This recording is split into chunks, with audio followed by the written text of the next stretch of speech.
আজকে grammar listen 12 অর্থাৎ মিনানো নিহঙ্গ বইয়ের ব্যাকরণ অংশের 12 নম্বর অধ্যায়। তাহলে আসি আমরা রুলস 1-এ। তো আমার যদিও রুলস 1 এটা আমরা জানি, কারণ এই অধ্যায়ের রুল 1 ও 2 আমরা গত লেসনগুলোতে আলোচনা করেছি, বিশেষ করে 8 নম্বর অধ্যায়ে। এখানে কিছু শেখার নেই, এগুলো আমার আগে থেকে জানা আছে। আর রুল 1টা বলছে হচ্ছে নাউন, সেন্টেন্স এবং না অ্যাডজেক্টিভের সেন্টেন্সের টেন্সগত পরিবর্তন। অর্থাৎ নাউন যুক্ত সেন্টেন্স থাকলে কি টেন্সগত পরিবর্তন হবে, না অ্যাডজেক্টিভ সেন্টেন্স থাকলে কি টেন্সগত পরিবর্তন হবে। আমরা টেন্সগত পরিবর্তন অবশ্যই জেনে এসেছি। তার আগে শর্টকাটে এগুলো আমরা বলে যাই বা আপনাদেরকে স্মরণ করাই দেবো ইনশাল্লাহ। যে জাপানে কাল বা টেন্স মাত্র প্রধানত 2 প্রকার। যদিও টেন্স 3 প্রকার, কিন্তু তাদের গঠনে দেখা যায় টেন্স 2 প্রকার। যেমন একটা হচ্ছে অতীতকাল, একটা বর্তমান। 2 নম্বর বর্তমান এবং ভবিষ্যৎ দুটোই একই। আমরা জানি বর্তমানে যে শব্দ বা ভার্বগুলো ব্যবহার হয়, ভবিষ্যতে একই শব্দ বা একই ভার্বগুলো ব্যবহার হয়। তাই বলা যেতে পারে জাপানে টেন্স হলো 2টা, একটা অতীত, বর্তমান অথবা ভবিষ্যৎ। তো আসি আমরা না অ্যাডজেক্টিভ অথবা নাউন। এই না অ্যাডজেক্টিভ এবং নাউন যদি কোনো বাক্যে দেশ যুক্ত থাকে, তাহলে দেশের পরিবর্তনে এদের ফর্ম পরিবর্তন হয়, অর্থাৎ টেন্সের পরিবর্তন হয়। তা আমরা একটু দেখি। আর না অ্যাডজেক্টিভ অথবা নাউন এই দুটার ব্যবহার অনায়াসি বা সেম। এখানে বলে রাখা ভালো যে বাক্যে না অ্যাডজেক্টিভটা উজ্জ্ব থাকবে, অর্থাৎ নাটা উজ্জ্ব থাকবে। আমরা জানি না অ্যাডজেক্টিভের পরে কোনো নাউন থাকলে তাহলে সেটা না বসে, আর যদি নাউন না থাকে তাহলে না উজ্জ্ব থাকে। তাহলে এই স্ট্রাকচার কি বলছে যে নাউন এবং সাবজেক্ট বসবে, তারপর ভার্ব পার্টিকেল বসবে, তারপর না অ্যাডজেক্টিভ বসবে, তারপর দেশ। এখন আসি এই সেন্টেন্সগুলো কিভাবে আমরা টেন্সগত পরিবর্তন করব, এটা আমরা শিখেছি। এই রুলসটাই আমাদের এটা শেখাচ্ছে, বা এটা আমরা গত 8 নম্বর লেসনে শিখেছি। যদি না অ্যাডজেক্টিভ এবং নাউন হয়, সেই ক্ষেত্রে সেন্টেন্সের শেষে যদি দেশ থাকে, তো দেশের পরিবর্তন করলে পরে সে টেন্সগুলো পরিবর্তন হয়ে যায়। যেমন প্রেজেন্ট পজিটিভ হলে সেটা হবে দেশ, শুধু দেশ থাকবে। আর নাউনের ক্ষেত্রে আমি দেশ মানে বৃষ্টি, আর না অ্যাডজেক্টিভের ক্ষেত্রে শিজুকা দেশ। এটা শিজুকা মানে না অ্যাডজেক্টিভ, আর আমি হলো নাউন। আর শিজুকার সাথে না কেন নাই, কারণ এরপর কোনো নাউন নাই। এরপর যখন নাউন ব্যবহার করা হতো তাহলে অবশ্যই শিজুকার সাথে না ব্যবহার হতো। আমি সংক্ষেপে বলে যাচ্ছি। তারপর 2 নম্বর আছে প্রেজেন্ট নেগেটিভ। প্রেজেন্ট নেগেটিভ কি, আমরা জানি দেশের জায়গায় কি বসবে, যারিমাসেন অথবা দেওয়ারিমাসেন বসে দিলেই সেই সেন্টেন্সটি নেগেটিভ হয়ে যায়। তো নাউনের ক্ষেত্রে আমরা এখানে দেখলাম আমেদের, এখানে হবে আমে যারিমাসেন অথবা আমে দেওয়া আরিমাসে। আর নেগেটিভের ক্ষেত্রে অর্থাৎ না অ্যাডজেক্টিভের ক্ষেত্রে একই, শিজুকা যারিমাসেন অথবা দেওয়া আরিমাসেন। না অ্যাডজেক্টিভ অথবা নাউনের ব্যবহার অনাজি, মানে প্রায় 99% বলা যেতে পারে। আমরা যদি পাস্টে করি, যে পাস্ট পজিটিভ কি হবে, তাহলে দেশের জায়গায় দেশতা বসবে, শুধু দেশতা বসবে। তাহলে আমে দেশতা মানে বৃষ্টি হয়েছিল। আর না অ্যাডজেক্টিভের ক্ষেত্রে শিজুকা দেশতা। যদি নেগেটিভ হয় তাহলে আমি যারিমাসেন দেশতা অথবা শিজুকা যারিমাসেন দেশতা অথবা শিজুকা দেওয়ারিমাসেন দেশতা। নাউনের ক্ষেত্রে আমে দেওয়ারিমাসেন দেশতা। তাহলে উদাহরণ দেখি, অর্থাৎ পাস্ট যদি নেগেটিভ বসায় তো দেশের জায়গায় যারিমাসেন দেশতা বসবে অথবা দেওয়ারিমাসেন দেশতা বসবে। তাহলে উদাহরণে খেনোয়া আমি দেশতা, গতকাল বৃষ্টি ছিল, এটা পজিটিভলি। আর নেগেটিভলি বোঝালে হবে খেনো নো শিকেনোয়া খান্তানি জারিমাসেন দেশতা, গতকালের পরীক্ষাটা সহজ ছিল না। তাহলে এখানে জারিমাসেন ব্যবহার হয়েছে, কারণ দেশের পরিবর্তে যদি পাস্টের নেগেটিভ বোঝানো হয় তাহলে হয়ে যাবে জারিমাসেন দেশতা অথবা দেওয়ারিমাসেন দেশতা। আমরা দ্বিতীয় রোলে আসি। দ্বিতীয় রুল ই অ্যাডজেক্টিভের ব্যবহার। আমরা প্রথম রুলে দেখলাম নাউন অথবা না অ্যাডজেক্টিভের টেন্সগত পরিবর্তন, এবং ই অ্যাডজেক্টিভ আমরা দেখবো ই অ্যাডজেক্টিভ যুক্ত সেন্টেন্সগুলো কিভাবে পরিবর্তন হয়। তাহলে আমরা জানি ই অ্যাডজেক্টিভ পরে ই থাকবে, আর এরপর নাউনও বসতে পারে, নাও বসতে পারে, এতে কোনো অর্থের কোনো পরিবর্তন হয় না। ই অ্যাডজেক্টিভের 4টি ফর্মে রূপান্তর করা হয়, যেমনভাবে না অ্যাডজেক্টিভ ও নাউনের হয়। তবে একটু কথা আছে, ই অ্যাডজেক্টিভের বেলায় শুধুমাত্র যে ই অ্যাডজেক্টিভের শব্দে যে ই শব্দটি থাকবে একটু অন্তর থাকবে, ই উঠে গিয়ে ই এর পরিবর্তে অন্য শব্দ বসে পুরো টেন্সকে পরিবর্তন করে ফেলে বা পুরো সেন্টেন্সটাই পরিবর্তন হয়ে যায়। এখানে দেশ অপরিবর্তনশীল, যেমনটা আমরা দেখেছি নাউন বা না অ্যাডজেক্টিভের দেশ পরিবর্তনশীল, দেশ পরিবর্তন হলে টেন্স পরিবর্তন হয়। কিন্তু ই অ্যাডজেক্টিভের ভিন্ন, দেশ ঠিক থাকবে, সবখানে দেশ ঠিক থাকবে। এখানে দেশে কোনো পরিবর্তন হবে না, পরিবর্তন শুধু হবে এর জায়গায়। দেখো প্রেজেন্ট পজিটিভ হলে মূল যেটা ওটাই বসবে, যেমন আচ্ছুই, আচ্ছু মানে গরম, তাহলে আচ্ছুই দেশ মানে গরম, এটা বোঝাবে প্রেজেন্ট পজিটিভ অথবা ফিউচার পজিটিভ, যে কোনো একটা বোঝাবে, কারণ প্রেজেন্ট ফিউচার একই বোঝায়। তাহলে আমরা আসি প্রেজেন্ট নেগেটিভ। তো প্রেজেন্ট নেগেটিভ আমরা জানি ইয়ের যদি কোনো অ্যাডজেক্টিভকে টেন্স করে পরিবর্তন করাতে হয় তাহলে ইটা উঠে যায়। যদি ইটা উঠে যায় তাহলে যদি প্রেজেন্ট নেগেটিভ হয় তো ই উঠে গিয়ে দেওয়া হবে কোনায়, আর যদি পাস্ট হয়ে যায় তো ই উঠে গিয়ে হয়ে যাবে কাত্তা, আর যদি পাস্ট নেগেটিভ হয়ে যায় তো ই উঠে গিয়ে হয়ে যাবে কোনা কাত্তা। আমাদের মুখস্থ রাখতে হবে, এই যে ইয়ের বদলে কোনায় বসতে পারে, কাত্তা বসতে পারে, কোনা কাত্তা বসতে পারে।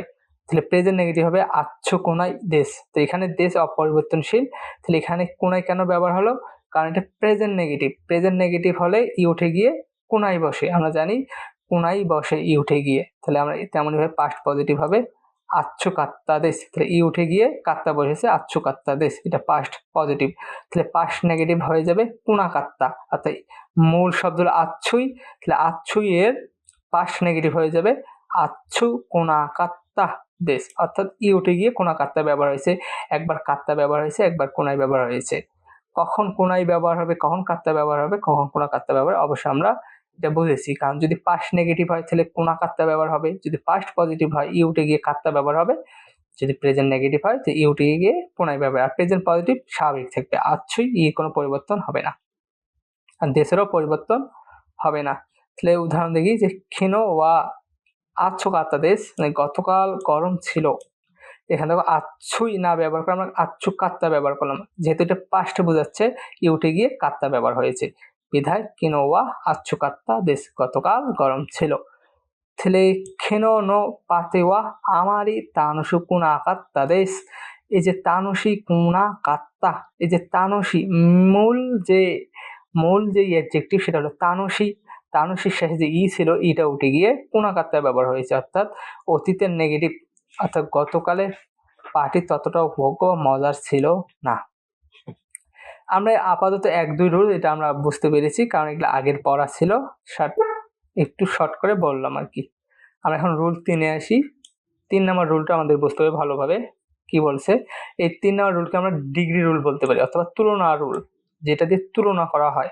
সেখানে দেখি যে N1, অর্থাৎ কোনো একটা সেন্টেন্সে একটা N1 অর্থাৎ প্রথমে একটা নাউন থাকবে, তার সাথে ওয়া পার্টিকেল, তার দ্বিতীয় একটা নাউন থাকবে, তারপর ইওরি থাকবে, তারপর একটা অ্যাডজেক্টিভ থাকবে। এই অ্যাডজেক্টিভ নাও হতে পারে, তবে ই অ্যাডজেক্টিভও হতে পারে, যে কোনো একটা অ্যাডজেক্টিভ হতে পারে, দেশ দিয়ে বাক্য শেষ হবে।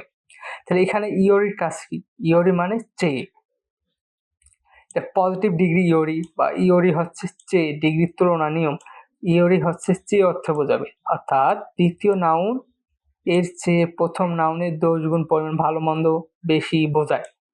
এখানে অ্যাডজেক্টিভের মাধ্যমে প্রথম নাউনের 10 গুণ পরিমাণ ভালো মন্দ বোঝানো হয়, অর্থাৎ এই যে প্রথম যে নাউন, এই নাউনটা এই নাউনের চেয়ে কেমন বা কি রকম, অ্যাডজেক্টিভটা সুন্দর না ভালো না কালো না খারাপ না লম্বা খাটো এমন বোঝাবে। এই দ্বিতীয় নাউনের চেয়ে প্রথম নাউনটা, এই অ্যাডজেক্টিভ দিয়ে প্রথম নাউনটার গুণ প্রকাশ হবে এই N2 চেয়ে, অর্থাৎ N2 থেকে বেশি কম ভালো কার সাপেক্ষে বোঝাবে, এই দ্বিতীয় নাউনটার সাপেক্ষে বোঝাবে। আমরা উদাহরণ দেখলে স্পষ্ট বুঝবো। তো উদাহরণ আসি যে কোন ক্রোমাওয়া আনো ক্রোমা ইওরি ও কি দেশ। তো এখানে কি বলছে, কোন ক্রোমা মানে এই গাড়ি, হচ্ছে গিয়ে আনো ক্রোমা মানে ওই গাড়ি, ইওরি ইওরি মানে যেহেতু চেয়ে আমরা পড়লাম, ইওরি মানে চেয়ে বোঝাবে, আনো ক্রোমা মানে ওই গাড়ি চেয়ে, ও কি দেশ মানে বড়, যখন চেয়ে অর্থ বোঝাবে তখন ইওরি ব্যবহার হবে। তাহলে এখানে দেখো যে প্রথম গাড়িটা দ্বিতীয় গাড়িটার চেয়ে বড় বোঝাচ্ছে, অর্থাৎ এই গাড়িটা ওই গাড়ির চেয়ে বোঝানো বড় বোঝাচ্ছে, অর্থাৎ যখনই ওই গাড়ির চেয়ে এই যে চেয়ে শব্দটা এসেছে তখন আমরা ইওরি ব্যবহার করব, আর এখানে অ্যাডজেক্টিভ থাকবে, সেই অ্যাডজেক্টিভটা এই গাড়ির 10 গুণ বোঝাবে। তাহলে ও কি মানে বড়, তাহলে নিহন ওয়া বাংলাদেশ ইওরি অকি দেশ, তাহলে তেমনই যে জাপান হচ্ছে গিয়ে বাংলাদেশের চেয়ে বড়। তারপাশে অসাকা ওয়া নিউকু ইওরি সামুই দেশ, অসাকা নিউকের চেয়ে ঠান্ডা বেশি, যে যার সাথে ইওরি থাকবে তার সাথে চেয়ে বসবে, অর্থাৎ সেই নাউনের সাথে চেয়ে হবে। যে অতাশিনো সাতচু ওয়া আনাতনো সাতচু ইয়োরি তাকাই দেশ, মানে আমার শার্টটি তোমার শার্টের চেয়ে দাম বেশি। তাহলে অতাশিনো সাতচু মানে কার শার্ট? আমার শার্ট। কার শার্টের চেয়ে? যার সাথে ইয়োরি রয়েছে। তাহলে আনাতনো সাতচু, এখানে আনাতনো সাতচু অর্থাৎ তোমার শার্টের চেয়ে তাকাই দেশ মানে দাম বেশি বা দামি এমন বোঝাবে। তাহলে সুশি ওয়া সুকিয়াকি ইয়োরি ওইশি দেশ, সুশি সুকিয়াকি চেয়ে সুস্বাদু। তাহলে অত্যাশি নো খুরমা ওয়া মিনাসান নো খুরমা ইয়োরি ও কি দেশ, তাহলে আমার গাড়ি হচ্ছে গিয়ে মিনাসানের গাড়ির চেয়ে বড়। তো হোক্কাইদো ওয়া কিউশু ইয়োরি ও কি দেশ, হোক্কাইদো কিউশু সে বড়। অবশ্যই আমরা এটা বলছি রুলসটা। আমরা 4 নম্বরের রুলে আসি। 4 নম্বর রুল কি বলেছে যে প্রথমে একটা নাউন থাকবে, তার সাথে তো পার্টিকেল থাকবে, তারপর দ্বিতীয়টা নাউন থাকবে, তারপর তো থাকবে এবং দোছরা গা, তারপর একটা অ্যাডজেক্টিভ থাকবে। অ্যাডজেক্টিভ সাথে দেশ দিয়ে কা, এটা প্রশ্ন করার নিয়ম। কোনো দুটা বস্তু যদি থাকে তখন আমরা দোষে দিয়ে প্রশ্ন করতে পারি যে এই দুটার মধ্যে তুমি কোনটা পছন্দ করো বা কোনটা পছন্দ করো না, এমন বোঝালে আমরা দোষে দিয়ে প্রশ্ন করবো। দোষরা মানে কোনটা পছন্দ করো বা কোনটা, এমন বোঝাবে। আর এর উত্তর আমরা যে প্রথম নাউন অথবা দ্বিতীয় নাউন যে কোনো একটা হতে পারে, যে নাউনটা আমরা পছন্দ করি, যে জিনিসটা পছন্দ করি, এর উত্তর আমরা নো হোগা অ্যাডজেক্টিভ দিয়ে, অর্থাৎ এখানে যে অ্যাডজেক্টিভ ব্যবহার হয়েছে সেই অ্যাডজেক্টিভটা ব্যবহার করব। অর্থাৎ আমরা উদাহরণ দেখলে বুঝবো। যে উদাহরণ দেখি তার আগে আরো শর্টকাটে বলে নেই যে এখানে দ্বিতীয় নাউনটা প্রথম নাউনের মধ্যে তুলনা বোঝায় এবং দোসিরে গা হলো জিনিসের মধ্যে তুলনা করে, অর্থাৎ কম্পারেটিভ ডিগ্রি, দুইটি বিষয়ের মধ্যে তুলনা করার অর্থে কা দিয়ে প্রশ্ন করা হলে এর উত্তর একটি হতে পারে, দুটো হতে পারে, উভয় হতে পারে। এর মানে হচ্ছে যে দুটো নাউন নিয়ে কেউ দোসিরা গা দিয়ে প্রশ্ন করে, এর উত্তর কিন্তু একটিও হতে পারে অথবা দুইটিও হতে পারে অথবা একটাও হতে না পারে। আমরা উদাহরণ দেখলে স্পষ্ট বুঝবো। ছেলে দেখি যে উচা তো কহি তো दूसरे का इश्क देश का, এখানে উষা না হয়ে যাবে উছা, তো কহি তো दूसरे का इश्क देश का, মানে চা এবং কফি, এই যে এখানে দুটো নাউন ব্যবহার হয়েছে, এটা চা একটা কফি। এই যে চা ও কফির মধ্যে তো दूसरे का इश्क देश কোনটি পছন্দ করো? যে আমাদের যে কোনো একটা পছন্দ হয়, মানে একটি খেতে উত্তরটা যদি একটা হয় তাহলে আমরা যে শব্দটি যে জিনিসটি পছন্দ করি সেই জিনিসটি নাউনটি পছন্দ করি আমরা সেই নাউনটি বলতে হবে। সেই নাউনের সাথে উত্তরের বেলায় নো হোগা ইসকি দেশ অর্থাৎ নো হোগা ব্যবহার করতে হবে, অর্থাৎ দোসরিয়া তো দোসরিয়ার জায়গায় নো হোগা ব্যবহার করতে হবে, নো হোগা। আর যে অ্যাডজেক্টিভ দিয়ে প্রশ্ন করেছে সেই অ্যাডজেক্টিভ দিয়ে শেষ করতে হবে। উত্তরে কহি নো হোগা ইসকি দেশ, কবি পছন্দ করি, অথবা উচা নো হোগা ইসকি দেশ, চা পছন্দ করি। তাহলে তেমনই ভাবে সাক্কা তো ইয়াকিউ তো দোসরা গা অমশরি দেশকা, ফুটবল এবং বেসবলের মধ্যে কোনটা বেশ মজাদার? ছাক্কানো হোগা অমশিরোই দেশ, যে ফুটবল মজার। যখন উত্তর বলবো সে নাউনের সাথে নো হোগা অবশ্যই ব্যবহার হবে, অর্থাৎ দোসিরা দিয়ে প্রশ্ন করলে উত্তরে নাউনের সাথে হোগা ব্যবহার করতে হবে, এটা সবসময় মাথায় রাখতে হবে। আর যদি কখনো উত্তর দুটাই হয়, অর্থাৎ এমন দুটো নাউনই আপনাকে প্রশ্ন করেছে যে দুটো নাউন আপনি ভালোবাসেন বা দুটো নাউনই উত্তর হয়, তাহলে কিভাবে উত্তর দেব সেটা আমরা দেখি। যে মিরা শান্ত শান্ত শান্ত দোসরেগা তেনসুগা জুজু দেশকা, অর্থাৎ মিরা শান্ত দুজনের মধ্যে কে টেনিস খেলায় দক্ষ? এখন আপনি দেখলেন দুজনেই দক্ষ, তখন কিভাবে উত্তর দিতে পারেন? তখন উত্তর দিতে পারেন দোশ্রাম জৌজুদেশ, অর্থাৎ যদি উভয় বোঝানো হয় তখন আমরা দোসিরামও ব্যবহার করব। যদি দুটো জিনিসই আমরা যে দুটো জিনিস নিয়ে আমাকে প্রশ্ন করেছে ওই দুটো জিনিসেই যদি উত্তর হয় তখন আমরা দোসিরামও অ্যাডজেক্টিভ দিয়ে, যে অ্যাডজেক্টিভ দিয়ে সেন্টেন্সে প্রশ্ন করা হয়েছে সেই অ্যাডজেক্টিভ দিয়ে শেষ করব। তাহলে আর একটা উদাহরণ দিলে আমরা বুঝবো যে উমিতো ইয়ামাতো দোসরেগা ইসকি দেশকা, এই যে উমি মানে সাগর, ইয়ামা মানে পাহাড়, তা সাগর ও পাহাড়ের মধ্যে তুমি কোনটা বেশি পছন্দ করো? এখন যদি দেখা যায় সাগর এবং পাহাড় দুটোই আমি পছন্দ করি তাহলে হবে দোসিরামও ইসকি দেশ, উভয় পছন্দ করি। যদি যে কোনো একটা পছন্দ করি তাহলে আমরা জানি উমি বা ইয়ামা যে কোনো যদি একটা হয় সেই নাও সেটা ছিল উমির সাথে তখন হবে নো হোগা ইসকি দেশ, কারণ একটা নাউন বা একটা নাউন যদি উত্তর দেওয়া হয় তাহলে সেই নাউনের সাথে হোগা অবশ্যই বসবে, এটা মনে রাখতে হবে। আমরা অল্প একটু আগে উদাহরণ দেখছি। আর যদি কোনো কিছুই যদি না পছন্দ করি, অর্থাৎ এমনভাবে প্রশ্ন করলো যে প্রশ্নের উত্তর একটা আমাদের পছন্দ না বা দুটো নাউনই আমাদের পছন্দ না, তখন কি বলবো? অর্থাৎ উত্তর যদি কোনোটা না হয় তখন আমরা নানিমো ব্যবহার করবো, নানিমো অ্যাডজেক্টিভ দেশ। অর্থাৎ যে অ্যাডজেক্টিভ দিয়ে প্রশ্ন করবে তার সাথে নানিমো ব্যবহার করে উত্তরটা দেব। যেমন বোতানিকু তো ইনুনিকু তো দোসের গাইসকি দেশকা, মানে শূকরের মাংস এবং কুকুরের মাংসের মধ্যে তোমরা কোনটা পছন্দ করো? যেহেতু আমরা দুটাই অপছন্দ করি, তাহলে আমরা কিভাবে উত্তর দেবো? তখন আমরা নানিমো ব্যবহার করবো। অর্থাৎ নানিমো ইসকি জারিমাসেন। যখন নানিমো ব্যবহার করবো তখন অ্যাডজেক্টিভটা নেগেটিভ ফর্মে রয়ে যাবে, এটা মনে রাখতে হবে। ইসকিটা নেগেটিভ ফর্ম হয়ে যাবে। তাহলে ইসকি জারিমাসেন, যেহেতু ইসকি এই সুগিটা কিন্তু ই অ্যাডজেক্টিভ না, কারণ শেষে ই নাই, এটা না অ্যাডজেক্টিভ, মনে রাখতে হবে।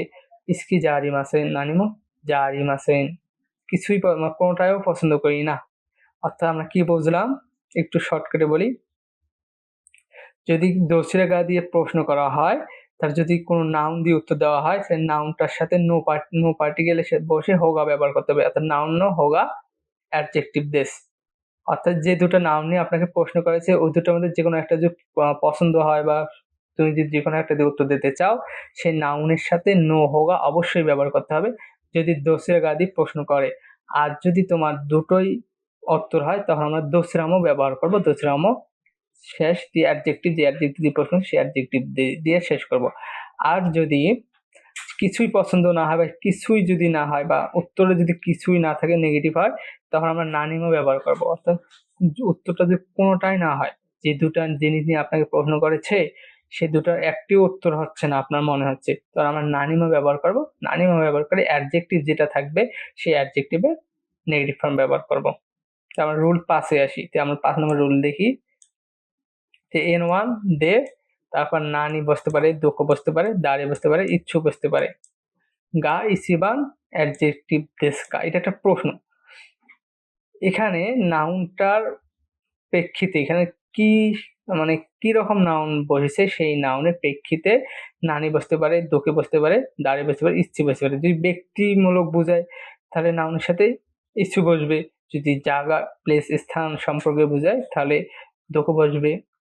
সময় বোঝালে ইচ্ছু বসবে, ব্যক্তি বোঝালে দাঁড়িয়ে বসবে, আর অন্যান্য কোনো কিছু বোঝালে নানি বসবে। এই নাউন দে মানে এখানে বোঝাচ্ছে এই নাউনের মধ্যে তুমি সবচেয়ে কি পছন্দ করো, মানে সবচেয়ে ইচিবান মানে সবচেয়ে এই অ্যাডজেক্টিভকে মডিফাই করে। আমরা উদাহরণ দেখলে বুঝবো। আর উত্তরের বেলায় অবশ্যই আমরা যেটা দিয়ে উত্তর দেবো তার সাথে গা পার্টিকেল দিয়ে, অর্থাৎ যে উত্তর দেবো সাথে গা ইসিবেন অ্যাডজেক্টিভ দেশ। ইউরোপোদের দোকোগা ইসিবান ইয়োকাত্তা দেশকা, তো ইউরোপের মধ্যে কোন জায়গা সবচেয়ে ভালো ছিল? আমরা যদি বলি সুইজারল্যান্ড সবচেয়ে ভালো ছিল, তাহলে আমরা বলতে পারি সুইসুগা ইসিবান ইয়োকাত্তা দেশ। তাহলে আমরা উত্তরে এই প্রশ্নের জায়গা শুধু নাউন বসে দিলে উত্তর হয়ে যাবে। অর্থাৎ এখানে দোকো ছিল, এই দোকো জায়গা যে উত্তরটি হবে ওই উত্তরটি বসে দিতে হবে। অর্থাৎ সুইজারল্যান্ড ছিল, দোকো যা সুইসুগা ইসিবান ইয়োকাত্তা দেশ। যে কাজকুদের দাড়িকা ইসিবান সেগা তাকাই দেশকা, পরিবারের মধ্যে কে সবচেয়ে লম্বা? এই যে কে সবচেয়ে লম্বা পরিবারের মধ্যে, অর্থাৎ এই যে কাজকু সাথে দাঁড়ে, কখন দাঁড়ে, কখন নানি, কখন তোকে ব্যবহার হচ্ছে, আমরা এই নাউনটার উপর প্রেক্ষিতে আমরা বুঝবো। কারণ যেহেতু পরিবার বোঝাচ্ছে, যে ব্যক্তি সম্পর্কিত বোঝাচ্ছে তখন দাঁড়ে ব্যবহার হবে, যখন নাউন প্লেস সম্পর্কিত বোঝাবে তখন দোকে ব্যবহার হবে। এটা অবশ্যই আমরা বুঝতেছি। তাহলে উত্তর আমরা বলতে পারি চিচিগা ইচিবান সেগা তাকাই দেশ, বাবা সবচেয়ে লম্বা। এখানে মূল থট কি? এখানে মূল থট হলো যে ইচিবান, এখানে এই গা সাথে এখানে একটা নাউন থাকবে, সেই নাউনের মধ্যে সবচেয়ে এই অ্যাডজেক্টিভ দিয়ে প্রশ্ন করা হবে। এখানে ইচিবানটার অর্থটাই হবে সবচেয়ে, তুমি কি পছন্দ করো, কি খেলো, কি করো না, একটা তুলনা বোঝাবে। সে উত্তরে আমরা এই গা ইসিবানের জায়গায় যে নাউনটা আমরা পছন্দ করি বা সে যে নাউনটা আমরা পছন্দ করি না ওই নাউনটা বসবে, তার সাথে গা ইসিবান অ্যাডজেক্টিভ যে অ্যাডজেক্টিভটা থাকবে। অবশ্যই আমরা বুঝেছি। তাহলে ইসিনেন্দে ইচ্ছুগা ইসিবান সামুই দেশকা, মানে 1 বছরে বা 1 বছরের মধ্যে সবচেয়ে কখন ঠান্ডা, কোন সময় সবচেয়ে বেশি ঠান্ডা, এটা বোঝানো হয়েছে। যে সময় বেশি ঠান্ডা ওই সময়ের সাথে আমরা ইচ্ছু জায়গার নাউনটা বসে দিলে হয়ে যাবে। অর্থাৎ নিগাচ্ছু অর্থাৎ ফেব্রুয়ারি, নিগাচ্ছুগা ইসিবান সামুই দেশ, ফেব্রুয়ারি সবচেয়ে ঠান্ডা। আশা করি আপনারা 12 লেসন অধ্যায়গুলো সহজে বুঝেছেন। না বুঝলে বারবার ক্লাস করুন, অবশ্যই বুঝবেন। আজ এই পর্যন্ত। আসসালামু আলাইকুম।